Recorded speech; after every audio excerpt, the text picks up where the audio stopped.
everyone from Chelsea Fan TV. My name is Alex. I'm standing outside Stamford Bridge. Covering with a trash can. See that trash can there? Yeah, because that's what we're watching at the moment, Fathur. It's a garbage truck. It is a garbage truck. We've just lost 4-2 to Wolves. Now, the last time we did a fan cam against Wolves, we were wearing Christmas hats and talking about why the hell are we following our team all the way to Birmingham on Christmas? Is it Christmas Eve? Christmas Eve, yeah. To go and watch that, but the way it's going, I mean, you still travel a decent way to get to London. What's the point when you just don't see anything? Yep, I don't see anything whatsoever. By the way, this is the Wolves' first win at the Bridge since 1979. 1979. I wasn't even born. Maybe your granddad was born back in the day. So, props to them, get their first win. They were absolute bollocks today. We are the pussies. We're the pussies at the moment, and it's not going to change a lot until we get rid of everything from the top, the sporting directors, that hired Poch in the first place, Poch tactically as well. For me, I've been covering up the whole I'm a nice guy to watch Poch. No, I don't rate this manager in the first place. I don't.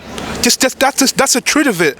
And the reason why I like Poch is just to, I just want to see him at least trying to get this team into, where that we want to be. But at the moment, there's no progression whatsoever. Wolves literally beat us, and they just jump above us in the table right now. It's pathetic. I thought I was embarrassed when I was at Liverpool, but this was worse. It was worse, even though the scoreline makes it look a little bit better. Exactly, and the fact that I'm hearing more boos in the first half, just to show that some of our fan base are not trusting the players anymore. They're not trusting the manager now. I've seen Caicedo on the touchline. I've seen the news. If you haven't missed out, by the way, apparently Caicedo was angry towards Poch when he was substituted.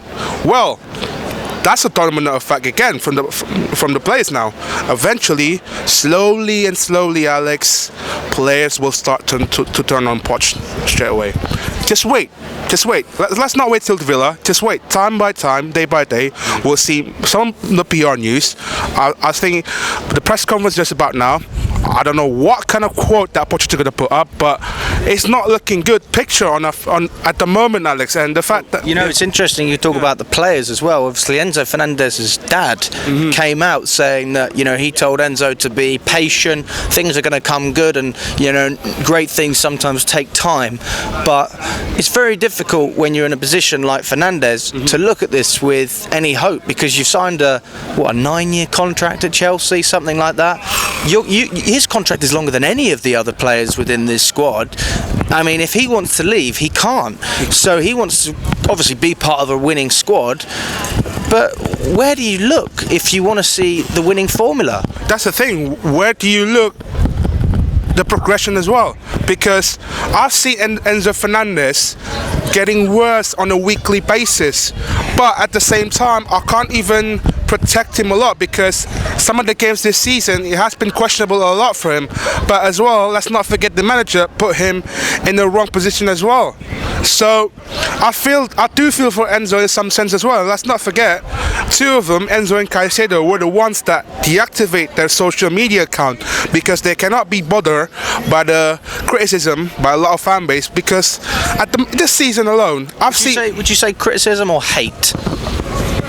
I think it's a bit of hate at the same time, but I think as well some people are really that high standard, in my opinion, and the fact that, in my opinion, I think Enzo Fernandez has been underperforming. Let's get that right. He's been underperforming, and let's also not forget that Caicedo as well been underperforming. So that's the problem part as well. And if you look at the goals today that we've been conceding, everything came through our midfield. Every goal that came through from our midfield, we literally just torn apart by Wolves. That's the most expensive midfield in the Premier League. Exactly that. And number 3, this is why as well that we don't have. People can start asking some question about, is Lavia going to be our Messiah? Is he going to be our savior? No, it's not even that. We have to get things right in terms of the structure first. That is when Stanley and Schubert, they're the ones that hire Poch in the first place. They're the ones that, all right, this is the profile of the manager that we're looking for, and hopefully when they give those sort of paper to Bowley and Ekbali, they'll be happy about it, and they say, yeah, whatsoever, yeah, I'm happy with this. Let's carry on with the project that we've been doing. But we're in February now. We're 3 weeks away from the cup final. Nothing improved, and I've seen some fans getting at Bowley and also Roman Abramovich. I can't even blame them. I was thinking to myself, to be honest with you, the timing was perfect, because ultimately, although I can't argue against anyone saying Poch out, I'm not Poch out yet, but I don't defend it. I don't defend what I'm seeing, but I do think that you've got to look at the root cause, and that comes from the owners, because they're the ones that hired Paul Stanley and Lawrence Stewart, and then they're the ones that brought in the players that aren't performing. Because you can still look at Pochettino, but can you tell me that this is a top 4 squad? This is definitely, for me, in my opinion, this is a top 3 squad at least. You think so? I think it's a top 3 squad. I find that very hard to believe. This is a top 3 squad in the first place. When we predicted at the start of the season, what do I say? I say this squad is going to finish top 3. You said this squad could win the league. That's it. That's the one that I was delusional about it, by the way. But I was shameless about when I say that. But again, Father, has this not shown you that it's not the case? The squad isn't good enough. It's the coaching as well. It's the coaching. But okay, let's just take 2 scenarios. Yeah. Jackson misses an easy header towards the end of the game. Gallagher misses an easy tap in the second half. Obviously, coaching is going to help, but at the end of the day, you need individual quality. Irrespective of Pochettino, he can't teach a player how to put the ball in the back of the net in a simple way. He cannot teach the players, but also. And this is not an excuse for Poch, by the way. That's the thing. Yeah, you're right. He cannot teach the players, but also you look at the structure of the whys of the pitch as well. You've got you've got 2 midfielders playing as a pivot, then you've got Gallagher playing as a box-to-box number 10, and then the problem is for me is that Gallagher is just too far between the middle. That's why we're getting exposed a lot.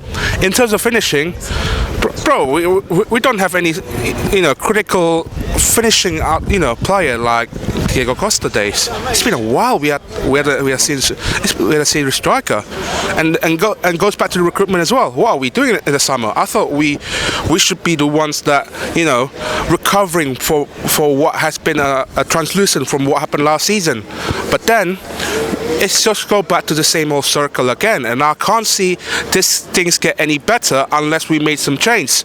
But do I think that the board's going to make this change? No, and that is why we as a fan needs to direct our energy not only towards Pochettino but also towards the recruitment and also towards the ownership for blaming the execution for some of the decisions that they made so far this season. Thank you very much, mate. Pleasure.